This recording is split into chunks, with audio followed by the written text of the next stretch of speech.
Police ചാറ്റുകളും phone രേഖകളും ഒക്കെ പരിശോധിച്ച് തുടങ്ങിയിട്ടുണ്ട്. കോട്ടയത്ത് 2 പേർ ദുരൂഹ സാഹചര്യത്തിൽ മരിച്ചെന്ന വാർത്ത. കോട്ടയം തിന്നക്കര ഇന്ദ്രപ്രസ്ഥ ഓഡിറ്റോറിയം നടന്ന വിജയകുമാർ, അതുപോലെ അദ്ദേഹം അറിയപ്പെടുന്ന വ്യവസായിയാണ്, അദ്ദേഹത്തിൻ്റെ ഭാര്യ മീരയും, ഇവർ 2 പേരുമാണ് ദുരൂഹ സാഹചര്യത്തിൽ മരിച്ചതായി കണ്ടെത്തിയത്. മൃതദേഹം രക്തം വാർന്ന നിലയിലാണ് കണ്ടെത്തിയിരിക്കുന്നത്. കൊലപാതകത്തിലേക്കുള്ള സൂചനയാണ് കൂടുതൽ വ്യക്തമാകുന്നത്. ഈ വീട്ടിലാണ് ഇവർ 2 പേരും മരിച്ചു കിടന്ന്. രാവിലെ വന്ന ജോലിക്കാരിയാണ് മൃതദേഹങ്ങൾ കണ്ടത്. ഒരുപാട് നാട്ടുകാരൊക്കെ ഇവിടെ തടിച്ചു കൂടുന്നുണ്ട്. അതേസമയം ഇത് കൊലപാതകത്തിലേക്ക് നയിക്കുന്ന വ്യക്തമായ തെളിവുകൾ പോലീസ് ലഭിച്ചതായി വിവരം കിട്ടുന്നില്ല. മാത്രമല്ല, പോലീസ് അന്വേഷണത്തിൻ്റെ തിരക്കിലാണ്. മാധ്യമപ്രവർത്തകരോടൊന്നും പോലീസ് സംസാരിക്കാൻ തയ്യാറായിട്ടില്ല. മാത്രമല്ല, മാധ്യമപ്രവർത്തകരെ വീടിനുള്ളിലേക്ക് കടത്തി വിട്ടിട്ടും ഇല്ല എന്നാണ് ഞാൻ മനസ്സിലാക്കുന്നത്. ടോബി, മറ്റെന്തെങ്കിലും വിവരം നാട്ടുകാരിൽ നിന്ന് അറിയാൻ കഴിയുന്നുണ്ടോ? ടോബി, ഇപ്പോൾ ഈ വീടിൻ്റെ ഒരു പ്രത്യേകത, അതൊരു കാരണം വലിയ മതിലും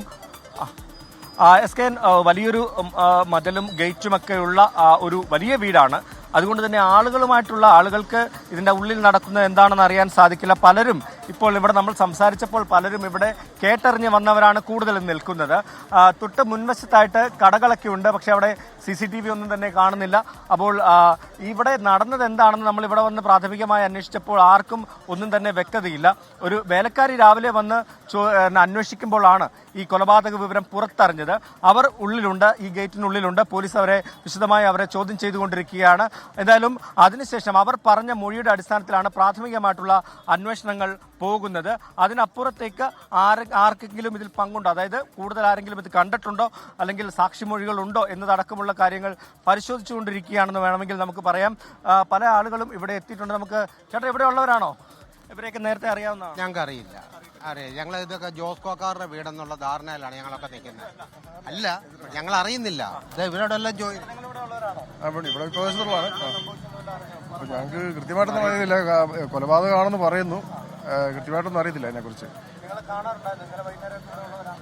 അധികം പുറത്തോട്ടൊന്നും ഇറങ്ങാറില്ല. പ്രായമായിട്ടുള്ള ആൾക്കാരല്ലേ, അല്ലാതെ സംസാരിക്കാം. അല്ലല്ലോ. ആരൊക്കെ താമസിച്ചിരുന്നെന്ന് കൃത്യമായിട്ട് അറിയാമോ? രണ്ടുപേരും ഒരു പിടുത്തമില്ല. ഞങ്ങൾക്ക് അറിയില്ല. 2 ജോലിക്കാരും അവരേ ഉള്ളൂ. 2 ജോലിക്കാരുണ്ട്. ഇവിടെ ഉണ്ട്, ഇതിനകത്തുണ്ട്. കൂടുതൽ, അതായത് ഞാൻ നേരത്തെ പറഞ്ഞതുപോലെ തന്നെ വലിയൊരു വീടായതുകൊണ്ട് തന്നെ അതിന്റെ ഭിത്തിയും ഗേറ്റുമൊക്കെ എപ്പോഴും അടച്ചിട്ടിരിക്കുകയാണ്. അതുകൊണ്ട് തന്നെ ആളുകളുമായിട്ട് വലിയ ബന്ധമില്ല അവർക്ക്. അതിനപ്പുറത്തേക്ക് പൊതുപ്രവർത്തകരുമായിട്ടൊക്കെ വലിയ ബന്ധമുണ്ട്. എല്ലാവർക്കും അടുത്തറിയാവുന്ന ആളുകളാണ്. ഇന്നലെ ഉച്ചയ്ക്ക് ശേഷം ആരൊക്കെ വന്നു, ആരെയൊക്കെ കണ്ടു എന്നതുള്ളത് വളരെ നിർണായകമാണ്. ഈ വീട്ടിലേക്ക് നേരത്തെ പറഞ്ഞതുപോലെ 2 ജോലിക്കാരുണ്ടെന്നാണ് നമുക്കിപ്പോൾ അറിയാൻ സാധിക്കുന്നത്. അതിലൊരു ജോലിക്കാരിയാണ് ഇന്ന് രാവിലെ വന്ന് ഈ സംഭവം നേരിട്ട് കണ്ടത്. അതിനപ്പുറത്തേക്ക് ഇന്നലെ ഈ വീട്ടിൽ വന്നവർ ആരൊക്കെ, സുഹൃത്തുക്കൾ ആരെങ്കിലും വന്നിട്ടുണ്ടോ, അടുത്ത് പരിചയമുള്ളവർ ആരെങ്കിലും വന്നിട്ടുണ്ടോ, ഇന്നലെ രാത്രിയിൽ ആരെങ്കിലും വന്നിട്ടുണ്ടോ, അല്ലെങ്കിൽ പുലർച്ചെ വന്നു പോയവർ ആരൊക്കെ എന്നുള്ള കാര്യങ്ങളൊക്കെ വിശദമായിട്ട് പോലീസിന് പരിശോധിക്കേണ്ടിയിരിക്കുന്നു. പ്രാഥമികമായിട്ടുള്ള അന്വേഷണത്തിന്റെ വിവരങ്ങൾ മാത്രമാണ് പുറത്തേക്ക് വന്നിട്ടുള്ളത്.